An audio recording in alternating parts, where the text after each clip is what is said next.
there's plenty of room for everybody. There's 50 million rental units, and most of them aren't even managed professionally. So until 100% of rental properties are managed professionally, we're not running out of room for people to grow.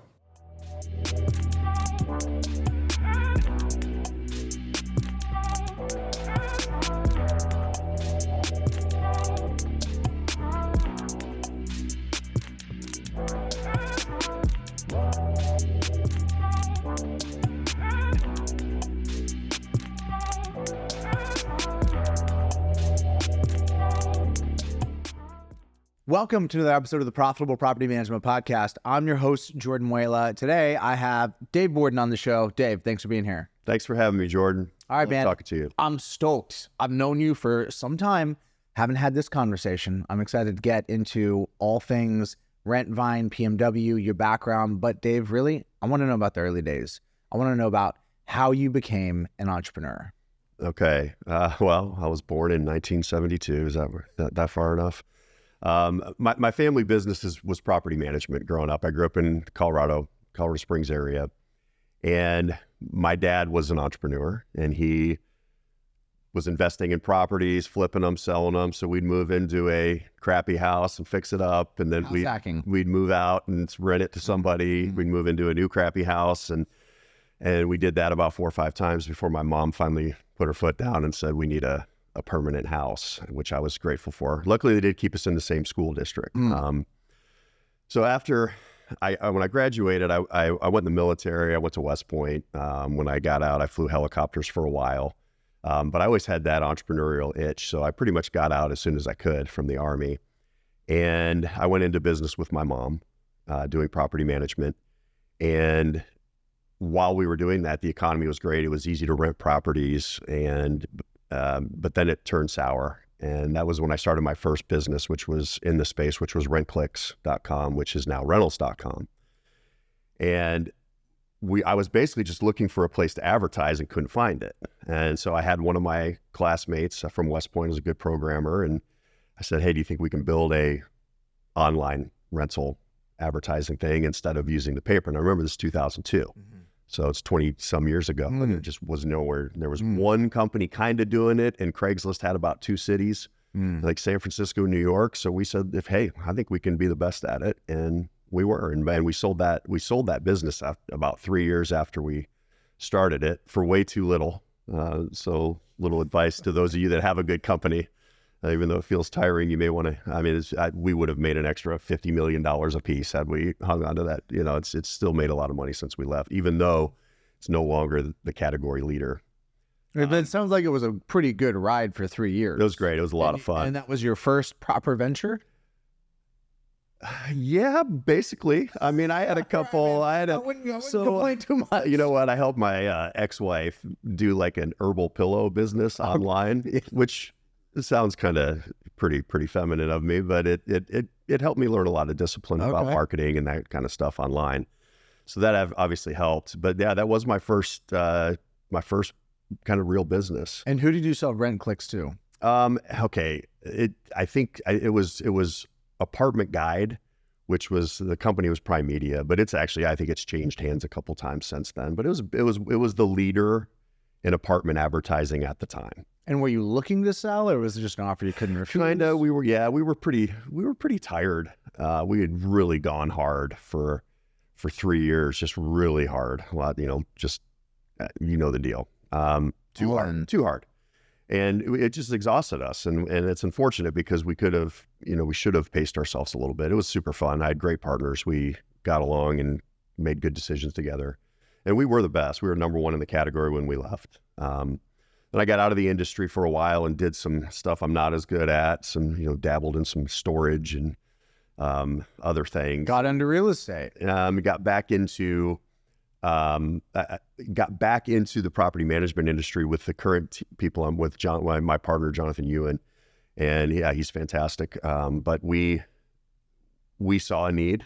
What we did for helping property managers find tenants, which was basically building out an SEO process and attracting tenants to a site, and they would call property managers and rent their homes. And it was awesome because they saved a ton of money. It's way easier. So it was a great product. We're like, we think we can apply that same discipline to the property manager side, helping them get new clients, new owners, which is how they fuel their business. And we had a few people that we started with, and obviously the goal is always, can we be the best at it? And it was very clear that we could be, because there really wasn't a whole lot of competition at the time. So we built websites, we used our SEO knowledge, we used our conversion knowledge, and our PMW clients grow like crazy. And we have like 1,500 customers now and tons of sites, and they perform extremely well. And we work with some of the bigger companies, and any market you search for property managers, you're going to find mostly our customers in the results. What year did that start in? We started doing that about 2008, and we've been doing that for 15 years. We still are. We still own that business. And then the Rentvine, that came about. Now, obviously, there's big players in that space. And like I said, my criteria before doing anything is, can we be the best at it? And for many years, I didn't think we could, because we didn't have enough resources. It was a massive project. I mean, the companies we're going against are billion-dollar companies. They've raised tens of millions of dollars to build their presence. And as a smaller company, it's not that I didn't feel confident that we knew what we were doing. I thought I had a pretty good idea of the workload that was ahead of us, and I just didn't think we were ready for it yet. But we had a ton of customers constantly asking us to do it, because I think that our customers recognize that we know the industry, that we're involved in it, that our people care. Like they really genuinely care about taking care of our customers. And when they have a problem, it's time to fix it. And like I said, my family was property management. So I always say, hey, when a customer calls us and has a problem, that's my parents calling for help. So, we got to figure out a way to get them back on track. So where in the journey of PMW did it become clear to you that this was an undertaking you wanted to pursue? Well, I felt like we were at a point where we were very solid revenue-wise with PMW. Stable business. We were consistently adding customers, and I love PMW. It's a great company, but I wanted to do something bigger. And I basically had a conversation with John of like, hey, I love you. I love the company, but either we need to do something bigger together, or I'm going to go do something bigger on my own. And it took him about a tenth of a second. Let's do it together. And we weren't even necessarily sure that we were going to do property management software, because our development team is incredibly talented. I think we could build tools for any industry or any kind of software. And you had already built other tools like Rent Screener. Oh yeah, we built Rent Screener. Again, we wanted to be the best screening. We thought we could do that. We have, Free Rental Site was our marketing wing. It was an advertising site like my old company, but it didn't get traction quite as well. Obviously, there's some bigger players out there like Zillow. So we struggled a little bit with that. Yeah, I had a non-compete with my old company until about 2011. So that's a long. It was 5 years. Yeah. Dave. Yeah. Didn't get advised super well on that. So we were trying to figure out what to do, and that's when we got to the websites. And we're like, hey, we can do this. It's low hanging. There's nobody else that can do it the way we do it. And what was the first iteration? I have two recollections there. One was that Rentvine was a site that was also formerly an ILS owned by a guy named Dave Dugdale. That is absolutely true.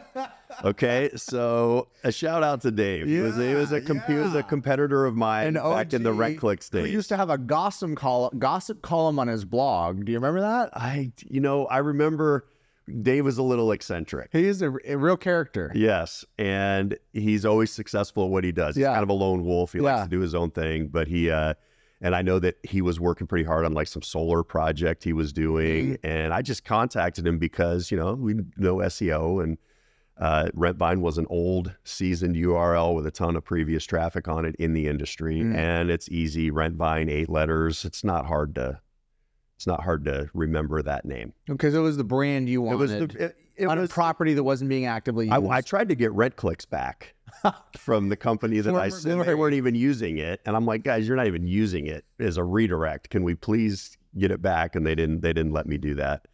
So I wanted RentClicks, but Rentvine Dave wasn't using it anymore. He kind of sunsetted that business, and we offered to buy from him for a pretty nice price. And obviously it's not going to help us tremendously, but it does get us out of the Google box on as a startup. Yeah, and you're thoughtful about the SEO, which makes sense because of your background. The other recollection that I have is that the RentVine product positioning was different initially. You made a pivot. We had an iteration of it, and so we were doing PMW, we were cranking along, and John was a little bored, and we owned the URL, and the original intention was to do a product for like the individual investor. And just to kind of help them, as you know, a huge portion of our industry does not hire property managers, which is a problem that we would like to fix. So we were just kind of helping them with rent collection, some screening stuff. And the idea there was to then turn those people into referrals for our PMW customers to then professionally manage, hopefully. But we got burned a little bit on some payment fraud. We lost about 20 grand. Some guy paid some money, charged it back, and we ended up getting hammered on it. And we just kind of decided we don't have the infrastructure to pay attention to this right now. So we shut that down and got back full bore on PMW. And then a couple years later is when John and I had the talk of like, hey, let's do something bigger, or let's I'm going to do it myself. And he was like, let's go. So walk me through some of the strategic considerations. There's a part of this plan that involves a fair bit of audaciousness. There are many companies doing this that are much larger, and you're going right through the front door saying, we're doing that too. It's a head-to-head play. Seems a little crazy, but obviously that's what entrepreneurs do. Well, the good news is we're also asking them to do the most miserable thing property managers want to do, which is switch software. So in addition to all the other things you said, we have that lurking over us as well. So with all that as a backdrop, what about it made you say, hell yeah, I want to go after that? Well, again, I think we can do it better than anyone else. And I wouldn't even start if I didn't think we could. And I'm not as worried about our competitors' resources as I am about whether or not we have the talent in our team and the perseverance, the persistence. And I think that we had a pretty good idea of what we were in for, and it's been 10 times harder than what we thought. So we, that you have established companies that have customers that don't want to switch if they don't have to. So we are under pressure to have a better product. I think Elon Musk said, he's like, people aren't going to drive Teslas unless they're 30-40% better than what's already out there. And I think we have the same challenge. But I think the approach that we've taken is the right one. And I think that we're going to be able to do that. I think we're going to be more than 40% better than our competition. And our goal is by next year at this time, I just want people to be saying, oh, you haven't switched to RentVine yet? What's wrong with you? It's the product we need. That's a big aim. Let's talk about the problem space. What are the specific problems that you were really focused on that you felt you could win on? The biggest one is the sharing of the data. We built our product on an API. So when our front end accesses our product, it's using the same API that we've made available to everyone else.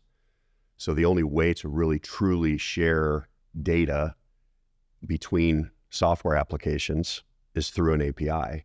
And in order for that data to be consumed accurately from the source, manipulated by whatever other application it is, and sent back into the source accurately, is through an API. That's the best one we have so far.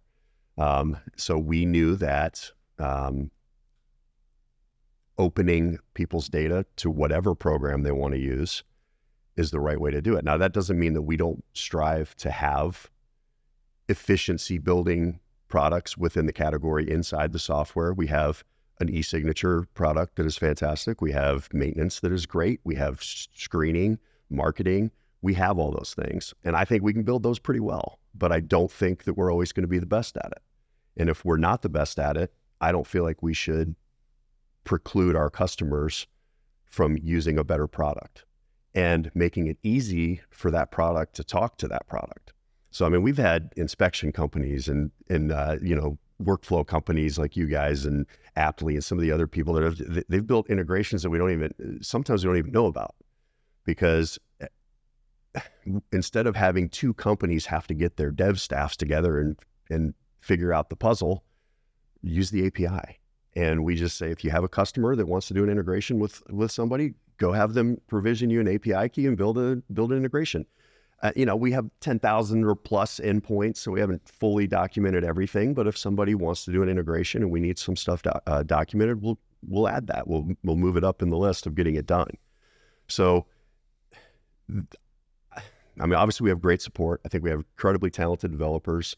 The product works really well, but seamlessly sharing data between softwares, because do you think anyone's going to be able to build one product that's going to service this entire industry? Right, exactly. Is there one industry on earth that one software? I mean, there probably is a couple, but I mean, Netflix, and I thought Netflix won, and now there's 15 other streaming services too. So there's a couple of different schools of thought around what the property management software should do. Mm-hmm. And that really is emblematic of the approach. One would say it should do everything. So right or wrong, can or can't, aspirationally, it should be the goal for the PMS to consume and do everything under the sun. The other school of thought would say that the PMS should do a subset of things really, really well, and then open up and pair and connect with other best-in-class vendors. I hear you saying that you're building a lot of in-house existing functionality, but you're also looking to just integrate and connect with best-in-class vendors. That's correct. So the whole purpose of a accounting software is all 50 states have regulatory requirements on handling the public's money. They have to do it in a trust account. They're subject to audit at any time. They have to be licensed. There's certain requirements. And that's the primary goal of the software, is to help them meet their regulatory requirements. Otherwise, everyone would just be using QuickBooks because that works. But property management is a unique industry that has a lot of other issues. So our focus, and I don't know about all that other stuff, our focus is we have to be the best accounting software. It has to pass muster on ledgers and auditing, and if a state regulator comes in and looks at our customers' books, they have to be rock solid. I know we're there. Then the goal is, can we provide efficiencies to the customer on helping them run their business in other areas? Tenant screening, leasing, e-signature, maintenance, there's workflow. There's a million things that property managers want to do, and we have to pick our battles. And the battle that we've picked is accounting. We want to be by far the best at that. That is a non-starter if we can't win that. Next for us, because of customer feedback, is the next thing they do that's the hardest is maintenance. And there are great maintenance providers out there, but half of our customers or more don't use a third party. So we have to have excellent maintenance software. So that's our secondary focus, is we want our maintenance product to be top notch. And then we pick our battles after that. I mean, the e-signature was nice and easy. We got that done and it's kind of locked in. Screening, we've always done really well. We just built the rent screener experience back into Rentvine. We actually have standalone screening on Rentvine, so they can still screen with Rentvine, which we had a ton of other platform customers that used our screening in the past. And rent screener is an older technology, and we want to sunset that product and move those people into Rentvine, but we didn't want to lose them. So we had to make Rentvine. So we've made Rentvine available as a screening only for those people. And we find once they get in the software, start poking around, a lot of them end up coming over to us anyway. So to answer your question, I would love to be able to build every single piece of the industry perfectly, but we don't have time for that. So in order to accommodate the customer, which is who matters, you can't tell them we'll have something in 6 months or a year and a half, because they want to use it now.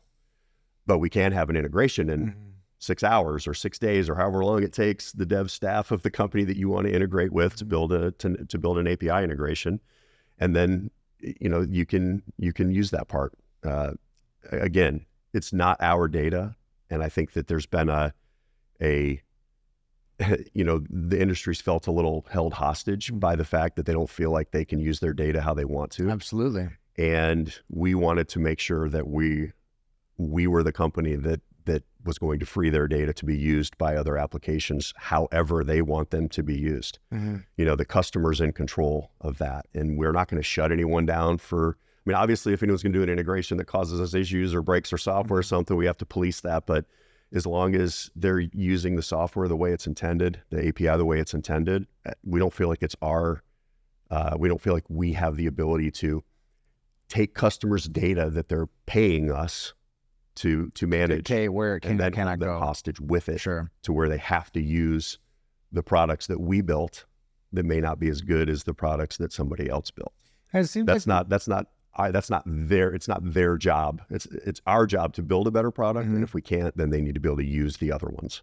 It feels like the only rational approach, particularly in light of how much outside capital and innovation is bubbling up in this industry. Stopped bubbling a little bit lately. But Well, a bit. Yeah, sure. That's fair. But overall, how long have you been in the industry? You said since 2000. I've been in property management, obviously since I was All right. probably, let's call it 2000. That's when I started. 2001 is when I started working with my mom. Long enough to see as much of the story arc that I'm familiar with, how things have changed over time. What have you felt? What's been your sensibility of what it's been like, let's say, over the last 3 years in particular, where it feels like there's been some acceleration, bit of crash now, but overall, there's just way more spotlight here than there has been in the past.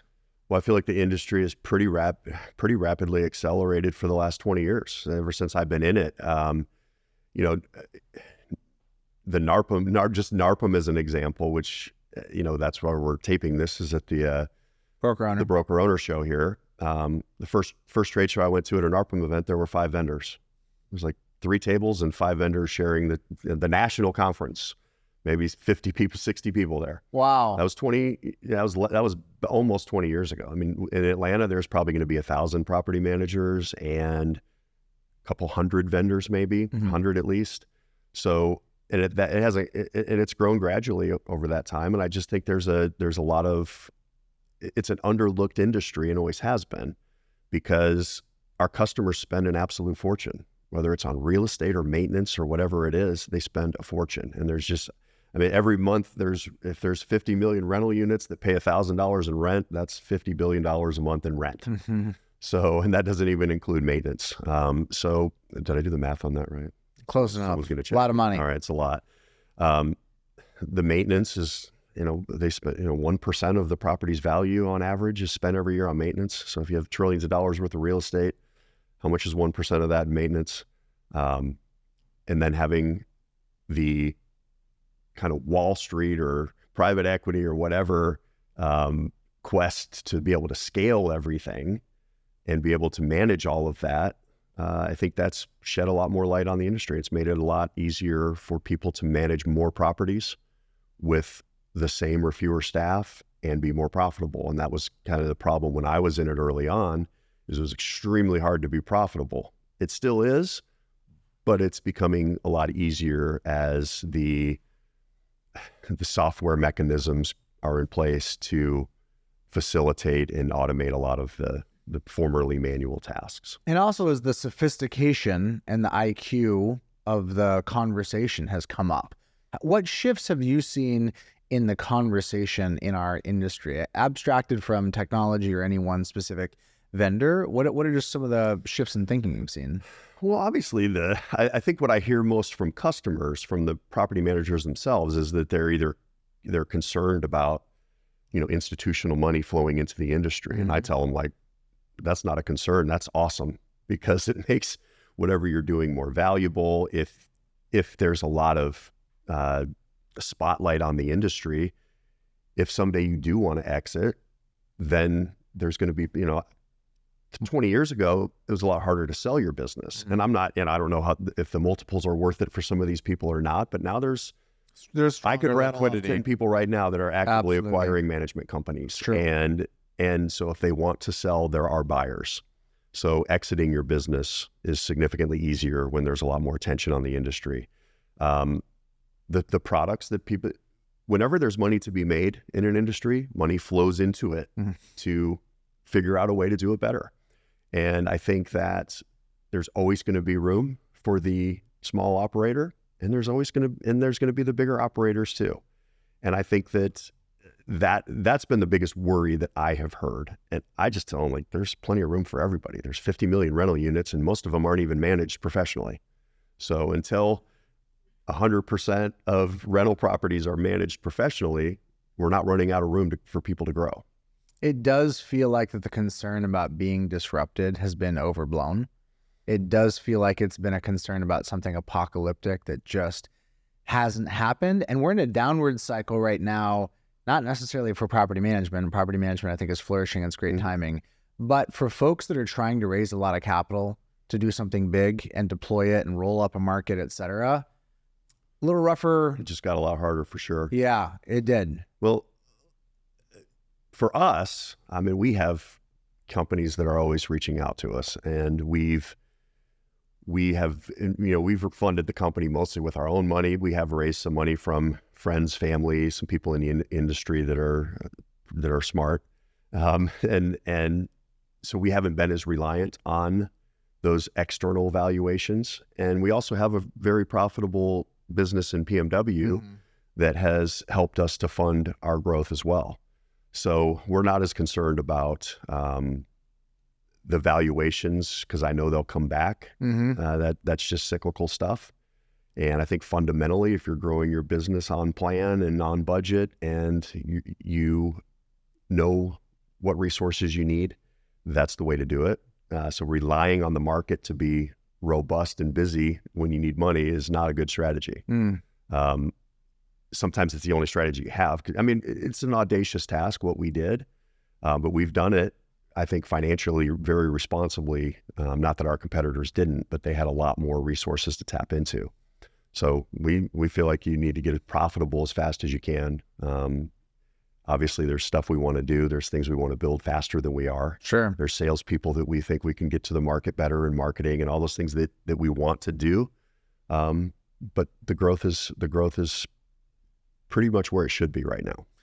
What I admire about what you're doing is that you're taking an existing stable business that is cash flowing. And there's this weird irony where cash flowing businesses are the magic and the lifeblood of stable entrepreneurship. And yet, for high-minded finance people, Wall Street people, oftentimes it's boring. It's not interesting. We're looking for 1,000x returns, triple, double, all that nonsense. And they're just two completely different games that operate by different sets of rules. But you've managed to take the cash flow and deploy it in a new opportunity that has a massive amount of upside. Tell me how you were thinking about, is that basically what was in your mind's eye to? Well, initially that's what we did. And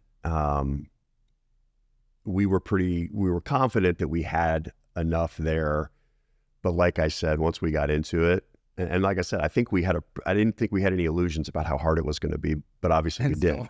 So it was harder. And as we're building the software, like I said, like I told you before, we worked on software for 3 years before we even had anybody, before we were even able to beta anybody. So obviously you're taking resources from the other company and maybe not doing quite as good a job there as you could be doing. And then we just came to a point where we're like, hey, we need a little bit of help. And we went and talked to friends and family and raised a few bucks, and then we raised a few more bucks. But I think it's been about the amount that we need, that we always try to raise the right amount and be as financially responsible as we can. And you know what? We're surprised at how many people are behind what we're trying to do, and we're interested in participating. So that's flattering, and it's nice. And those people are usually a lot easier to deal with than It's a vote of confidence. than a venture capitalist or a private equity firm or somebody that wants you to grow at all cost. And we want to grow too. I want to be 1,000% return for those people that trusted us, but we also have to be responsible. And I think that we're able to do both.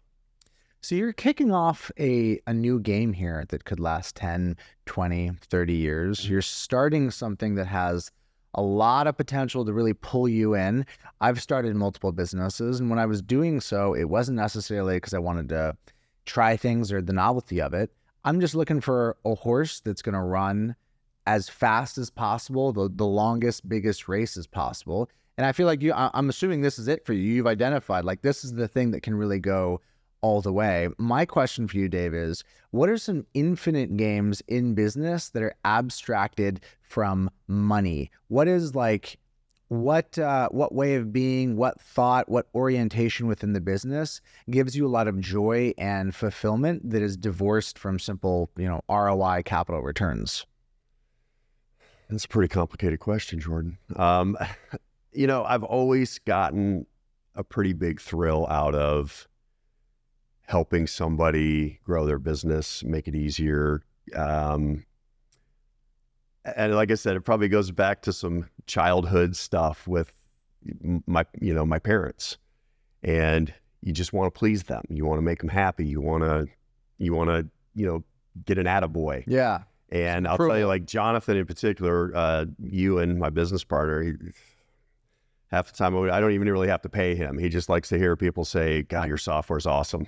So there's a little bit of that goes into it. We love to see a company that's trusted us with their money to, on the PMW side, to help them grow their business. And then they actually start getting customers and making more money. And they're, we come to trade shows and we get hugs.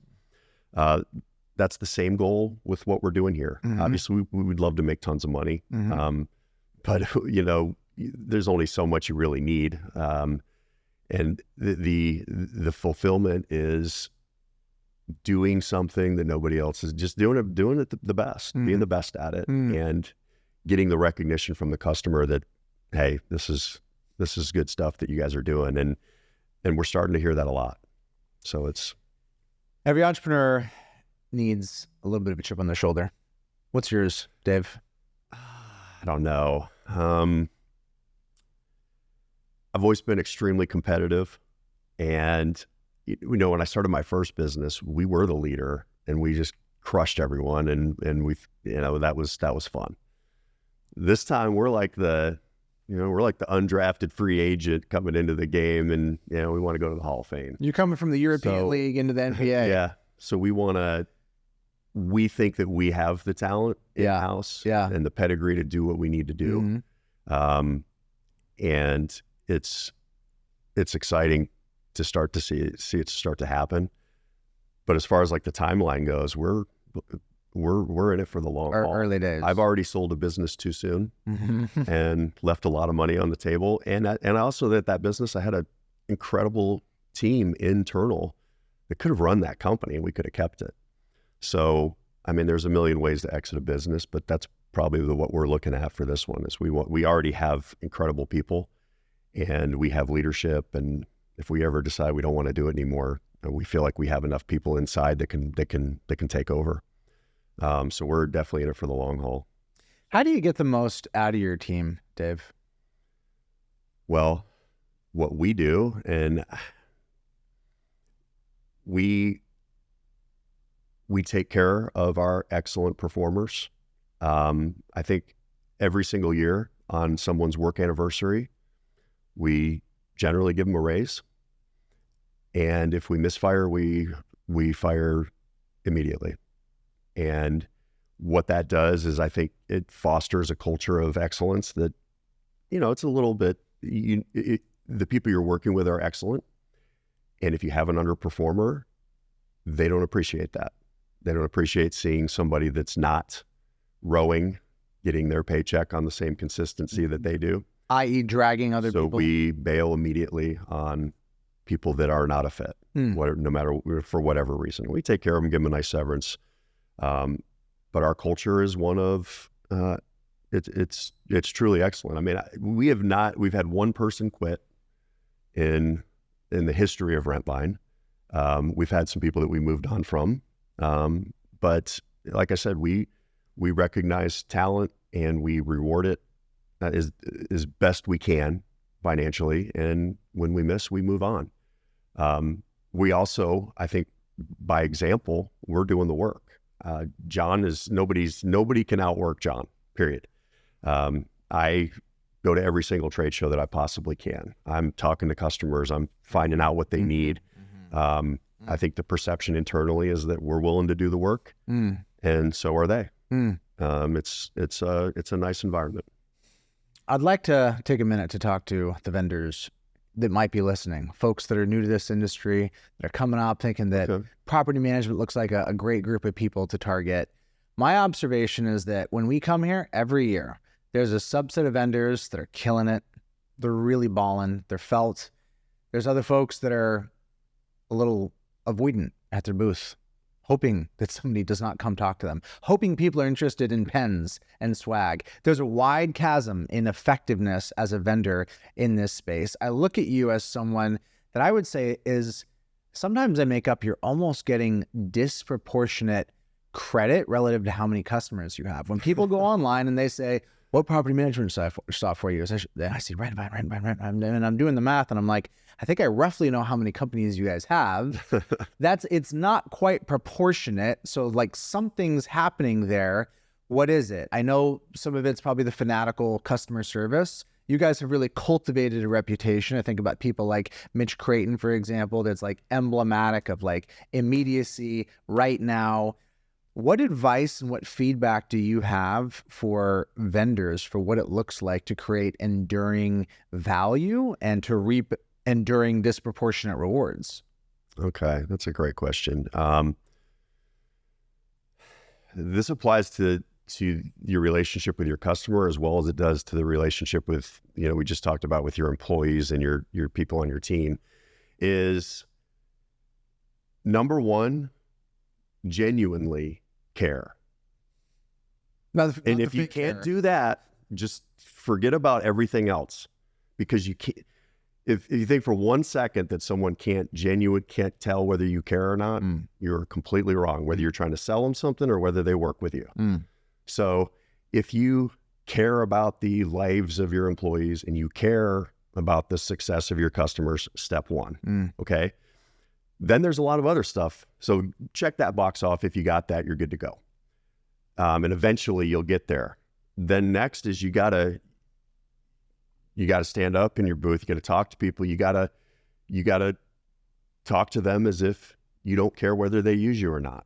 They're not a paycheck walking by your booth. They're a person with a business that they want to grow and a bunch of problems that they're hoping you can solve. And if you care about them and your product actually adds value to their life, you're pretty much there if you're willing to be persistent, work your ass off, sleep late, pull all-nighters, the stuff other entrepreneurs do. But those two things, you have to care. And if you're just in it to make some money and drive a Ferrari, then it might not be the right reason. And then your product has to add value. It has to, Napoleon Hill said you have to, give more value than you get paid for. And if you do those couple things, I think that's the start. And then the rest is just perseverance, hard work, toiling, learning, getting better at the industry, getting smarter, knowing more people. And a lot of that stuff you just can't do unless you have time. And, I tell my sales guys, like, I've been doing this for 20 years. Of course, I know who that is. Here's who these 20 people are. Look, that's whoever. And so I have a different level of communication than they can, but that's only because I've been doing it for so long, and you just can't buy that. So you have to start with those two things. Sometimes I find myself wishing I could export a little floppy disk out of my brain and put it in some of my new team members' brains, just on the relational context piece alone. That's so-and-so. Here's what they're doing. Here's the background. Here's the connection to these relationships. It's reps. It's time. You don't know where it's going to go. Having hundreds of conversations that you just don't know where it's going to go. But if you're there on a long enough time horizon, you see things converge towards your goals. That's some great commentary towards vendors. Follow-up question for that is what you do for yourself when it comes to personal development, your own learning, your own education. Have a tremendous amount of conversations with people in the industry of all sizes, vendors. I talk to a lot of people. But I also listen to a ton of books, and not just like Traction and Good to Great and those. I listen to like George Washington and Tell Lincoln. me. Well, these are there's only certain things you can glean from somebody that wrote a book about doing a business, which not to say that they're not qualified, but let's face it, they're making more money on their books than they are on their business. Okay. And they may have done the research from people that actually are doing businesses, but I listen to like those people because, George Washington, none of us will ever face a tenth of what that guy faced. Birthing a brand new nation. And the perseverance and dedication required to continue with what he was doing it pales in comparison to what any of us try to do on a daily basis. A history man. I went to West Point. Much of the history they teach was made by people they taught. I love it. Give me one anecdote of like an axiomatic moment for Washington, like something you feel like is illustrative of like how you want to be and show up. Gosh. Valley Forge. Well, okay. So let's look at Washington. I'm sorry. He's a wealthy man, and he would be perfectly fine with continuing to make tons of money. Doing nothing, being part of the British Empire. Mm-hmm. But he decided to go a different route and risk everything. And when you say everything, it's not just money. If they would have lost that war, he would have been hanged. So that's pressure. Okay. His troops weren't getting paid half the time. They weren't getting fed half the time. Mm-hmm. It was freezing. Barefoot. His teeth were always rotting and falling out of his mouth. He was always in pain over his teeth. And I don't know if you've ever had a cavity or something that's not persistent. It's just he had wooden teeth, right? Just any kind of pain, back, knee, leg, whatever pain that's just so overwhelming that it's taken over your brain and ability to think. And he persevered through all of that despite what he had to lose. And then, the better one is probably Lincoln. I mean, he had 50 times to where he could have just said, hey, let's let the South do their own thing. But he's like, it's not right. We need to abolish slavery. We need to keep the Union together. Got to keep going, even though, it almost cost him his job, and it ultimately cost him his life. So, look at guys like that, and we just have nothing to complain about. No challenges ahead of us like they did. Amen. Champagne problems. Washington returning power from the military to the civilian. And giving up the presidency after 2 terms. And giving up a potential kingship. People don't do that. At the outset. People don't give up power unless they have to. Or no. It's rare. That's beautiful. I love that additional dimension. It makes sense with your background. History lesson today. We diverted into a history lesson, but that is where I draw a lot of like your inspiration. Like, no, I'm like, wake up, like, oh gosh, I'm having a bad day. I don't want to do anything today. Okay, well, maybe I should just surrender Valley Forge and let the British take over, and You're gonna be the guy. Yeah, you're gonna be the guy that surrenders. No, not today. Not today. One more. Yeah, and a lot of it is staying in the game, and I do feel some resonance with you, even though our careers and background is so different. I do feel resonance with you around playing the long game. Just staying here. The simple stuff that you articulated over years, if there's anything I've learned, it's that business compounds. And it gets perpetual. And once you build a great structure, it just keeps going. Even sometimes you wonder how some businesses stay in business, and it's just because the momentum's been created. So if you can get it there, it's nice. And there's the possibility for growing and playing a bigger game. Yeah. The parlaying that you're doing right now is really interesting because, again, you've identified this far into the game, a new game that can have another 10, 20, 30 years of life to it. I think that's as much as you can ask for, is to find a really worthy problem. Not a cheap problem, not something you can solve quickly, but something that's going to require something of you and out of you that you don't yet possess.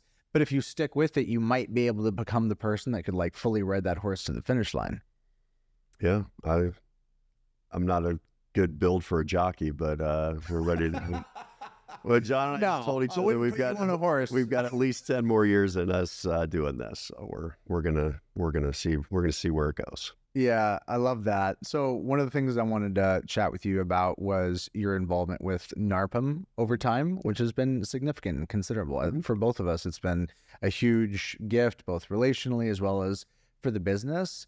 In terms of your organizational involvement and what the organization is doing itself to grow its user base and to perpetuate more property managers. What's the landscape that you're seeing for professional property management? Everybody wants there to be more professional property managers.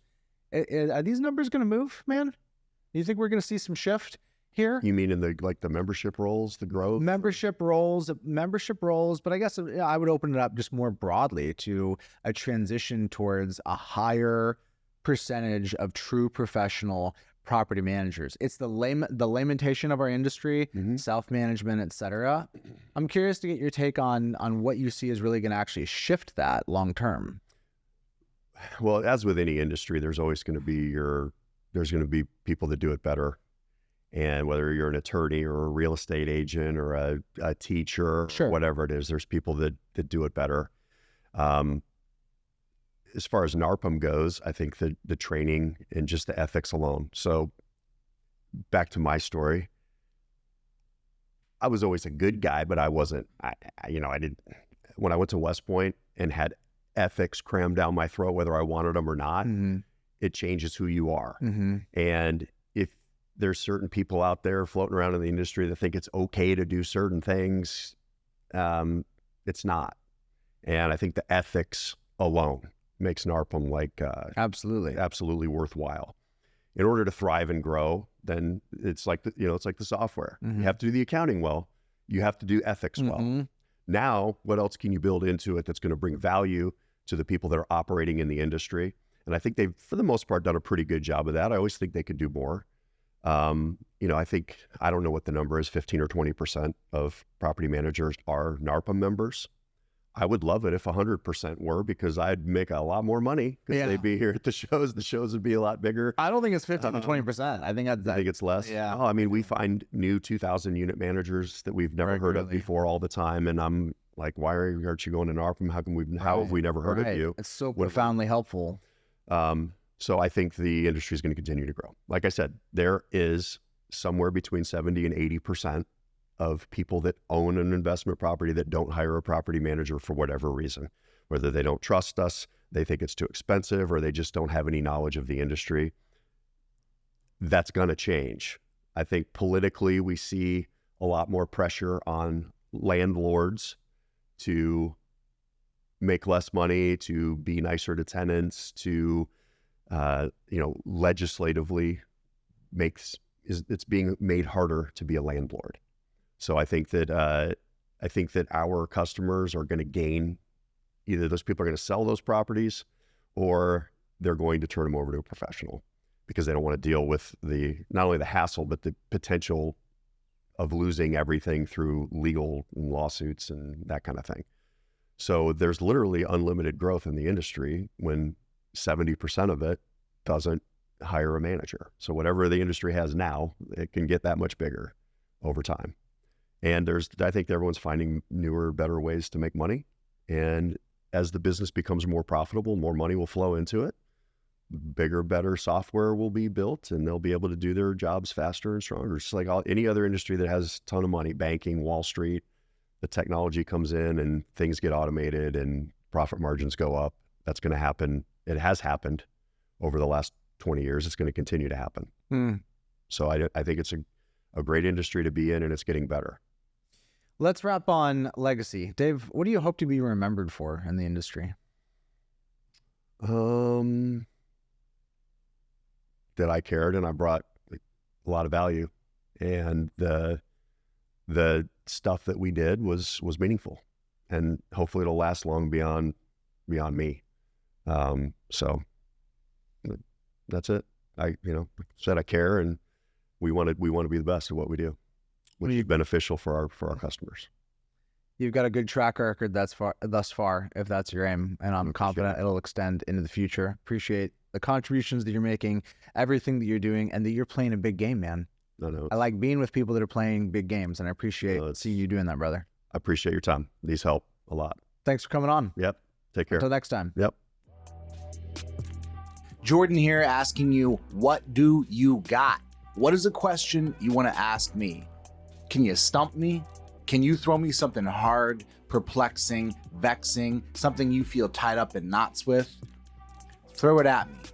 I'll do my best to try and answer that question, to dissect it, to parse out the nuance, and maybe help you get a bit more clarity. I'm looking for questions as the basis for creating content, and you're looking for answers as the basis for clarity. And wouldn't it be perfect if those two things matched up?